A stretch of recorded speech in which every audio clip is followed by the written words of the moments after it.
Acompanhando Chega Mais, cada novidade desse caso, dessa investigação. E para te deixar bem a par de tudo, vamos lá, direto para Rio do Sul. Sabe a cidade natal do Francisco Vanderlei Luiz? Quem está por lá e com quem conversamos ao vivo é a Natália Fruê, que vai nos dar detalhes, então, de como está o clima e a situação neste momento em Rio do Sul. Natália, boa tarde.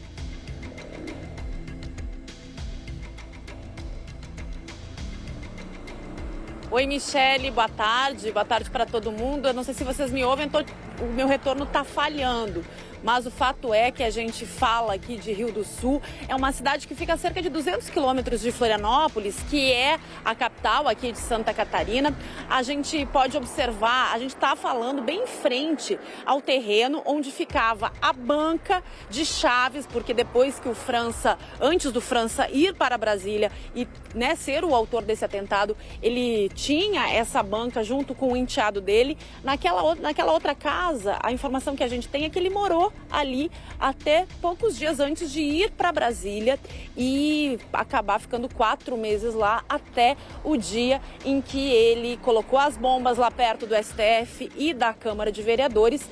E aí, depois que ele saiu daqui, a informação que a gente tinha, inclusive a Polícia Federal veio aqui ontem pela manhã e fez a oitiva, o depoimento. Chamou a ex-mulher de Francisco Vanderlei, morava aqui depois que ele foi embora para Brasília. Ela confirmou para os agentes da Polícia Federal que ele saiu daqui em agosto e que ele ficava em grupos, de redes sociais e WhatsApp falando que iria fazer algo contra o ministro Alexandre de Moraes. Depois que ela prestou esse depoimento, os agentes vieram até aqui e levaram ela até a sede da Polícia Federal em Lages, que é um município que fica a cerca de 100 quilômetros de Rio do Sul. Ela ficou lá até as 3 horas da tarde, o depoimento durou mais de 5 horas, voltou para cá. E aí quem mora nessa região de Rio do Sul diz que por volta das 11 horas da noite de ontem, ela chegou aqui junto com mais 4 pessoas de carro e retirou caixas e pertences pessoais que estavam na casa, e depois ninguém mais viu Daiane Dias, que é a ex-companheira de Francisco Vanderlei. Ela que, como eu disse, depois por mais de 5 horas na sede da Superintendência da PF aqui em Lages. E aí, em Brasília, a investigação da PF quer saber se de fato Francisco Vanderlei agiu sozinho, ou como era o comportamento das pessoas que participavam desses grupos em que ele ficava fomentando discurso de ódio. Para a gente entender, você falou de São Paulo, Michele? Eu estava te ouvindo sobre São Paulo e por que isso mexe, com a vida de todo mundo, não só em São Paulo, mas em todo o país.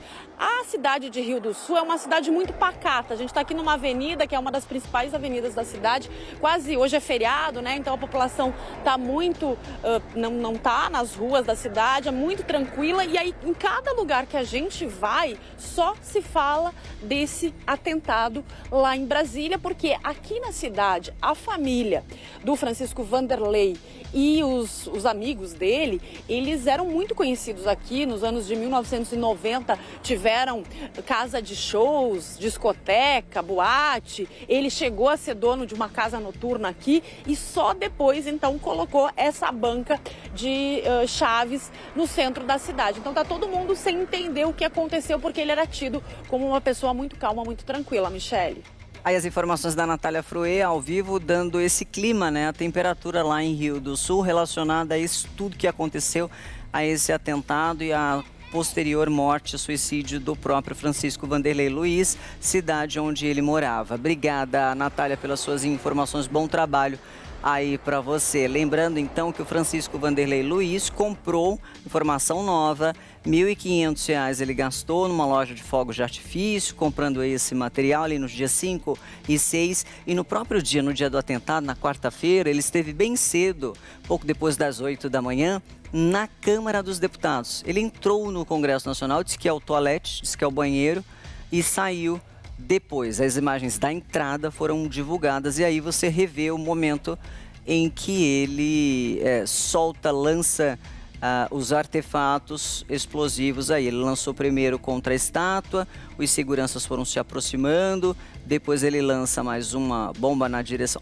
Ele joga primeiro uma camiseta ali na estátua, Parece que ela poderia estar embebida ali em gasolina, ele também carregava um extintor de incêndio. Depois o segurança se aproxima, fala: o que você está fazendo? Aí ele se distancia e aí continua a ação que você já acompanhou aqui, dele lançando esses artefatos aí na direção do Supremo Tribunal Federal e, na sequência, ele se matando também. A esposa dele, no depoimento, a Daiane Dias, falou que ele já queria acabar com os ministros do STF no depoimento que ela deu à Polícia Federal no ano de 2022.